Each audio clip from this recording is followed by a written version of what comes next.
চলছে, কেন্দ্রীয় সরকারের জনবিরোধী বাজেটের প্রতিবাদে আন্দোলন চলছে, কেন্দ্রীয় সরকারের জনবিরোধী বাজেট ছিনিয়ে গেল।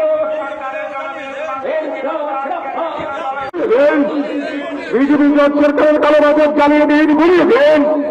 ইনকিলাব জিন্দাবাদ। দেশের জনগণের সঙ্গে প্রতারণাকারী বাজেটের বিরুদ্ধে, সমাজের মানুষের সঙ্গে প্রতারণাকারী বাজেট আমরা মানছি না, মানব না। দেশের সমাজের মানুষের সঙ্গে প্রতারণাকারী বিজেপি সরকারের বাজেট মানছি না, মানব না। ইনকিলাব জিন্দাবাদ। বিজেপি সরকারের সেই অর্থমন্ত্রী নির্মলা সীতারামনের পেশ করা বাজেট জ্বালিয়ে দিন, ঘুরিয়ে দিন। গরিব সমাজের মানুষের স্বার্থবাহী বাজেটের জন্য আমরা লড়ছি, লড়ব। ইনকিলাব জিন্দাবাদ। বিজেপি সরকারের বৃদ্ধি করতে হবে। বড় লোক এবং কর্পোরেটদের উপর 4% সম্পদ কর বাড়াতে হবে। বড় লোক এবং কর্পোরেটদের উপর 4% সম্পদ কর বৃদ্ধি করতে হবে। এই আন্দোলন চলছে, এই লড়াই চলছে। কৃষি পণ্যের মূল্য সমর্থন মূল্য আইনে